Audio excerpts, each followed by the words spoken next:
Have you ever stopped to think that maybe the modern art and literature we see as, totally groundbreaking might have a more complex, maybe even unsettling backstory? It's a fascinating angle. Yeah, and today we're diving deep into a really provocative question.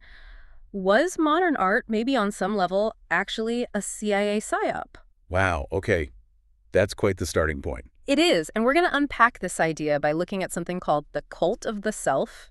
We'll trace it from figures like James Joyce and Virginia Woolf. The literary giants of modernism. Exactly, and then connect it all the way forward to, well, your social media feed today. So a journey through philosophy, art, history, and right into our digital lives. It's definitely a wild ride. It shows how these big artistic or academic ideas can actually, ripple out and have these huge lasting effects on all of us. Right, and our mission for you, listening in, is to explore exactly that.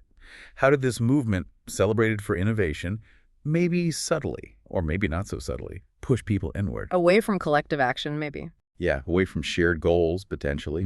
We want to look at the impact of that shift, because the consequences, well, they seem to be resonating really strongly today. So this deep dive is kind of a shortcut then? Exactly. A shortcut to understanding a really complex piece of history and culture, hopefully with some surprising insights along the way. Okay, let's get into it.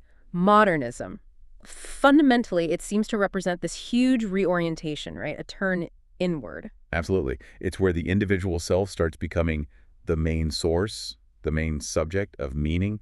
Everything starts pointing inward. And you've called this the rise of the cult of the self. That sounds pretty intense. Well, it was a profound philosophical shift. It really changed our understanding of identity, purpose, even what we consider reality. A definite move away from external shared truths towards something much more personal, subjective. And you see this so clearly in the literature, don't you? Like James Joyce's Ulysses, 1922. Oh, definitely. Ulysses is the classic example. It's famously difficult, so dense, packed with references, almost like an inside joke sometimes. It feels worlds away from Homer or Dante, who are telling stories for everyone. It's often described as an aesthetic puzzle. It really demands that the reader works hard, digging through layers, deciphering meanings. Very individualistic effort required. One of our sources even quotes from Ulysses just to show how baffling the language can be. And it raises this idea that Joyce was maybe trying to act as God. An intentionally elitist view of art. It seems like it, expecting readers to spend decades unpacking his mind. The key thing, I think, is how it demands this solitary intellectual effort. Art becomes a personal challenge, not really a shared experience, which mirrors that inward turn you mentioned. And Joyce wasn't alone in this. Think about Virginia Woolf. Right, his contemporary. She was doing something similar, exploring that inner world. To the Lighthouse, for instance, uses that stream of consciousness technique brilliantly. Letting us hear the characters' raw thoughts, their perceptions. Exactly. And it wasn't just a stylistic trick. It was making a statement. The inner landscape, the fleeting thoughts, the tiny details of perception, that was the real focus. The individual mind is the primary reality.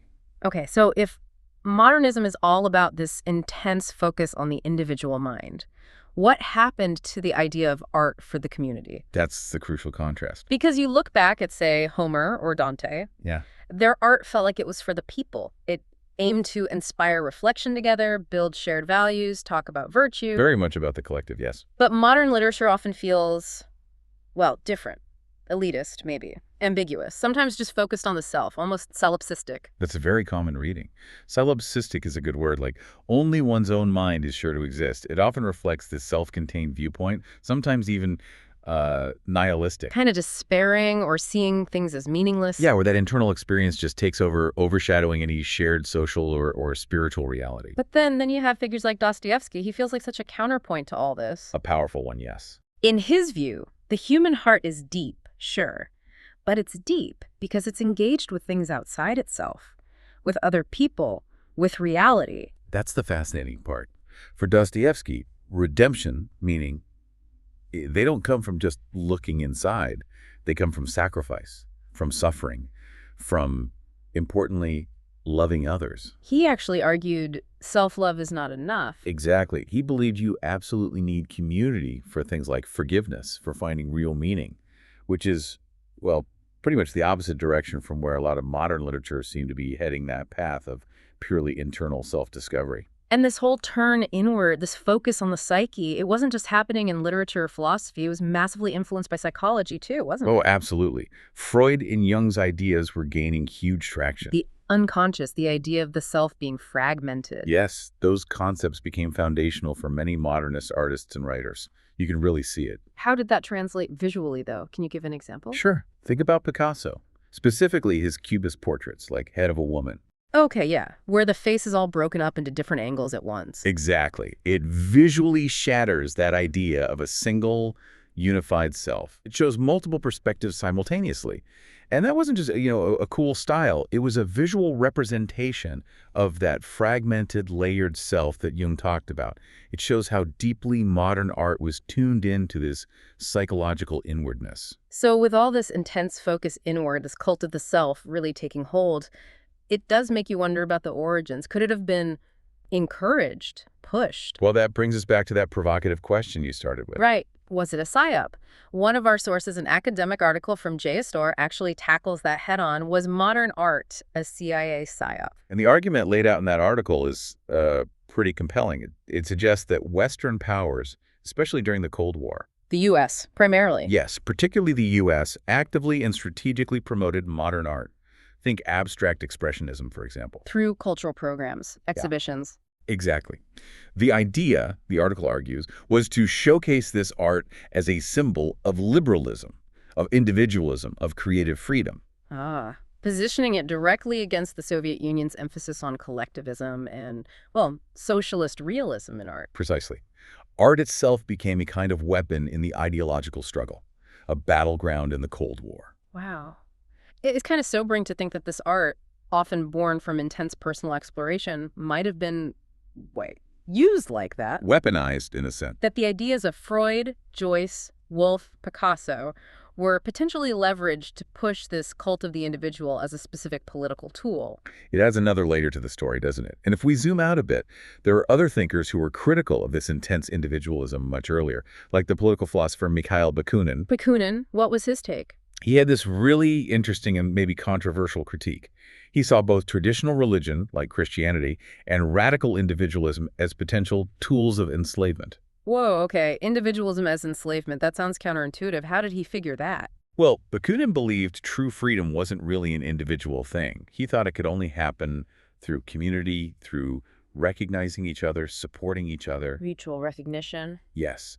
And his warning was that this radical individualism, the kind celebrated in modernism, could actually lead to social isolation.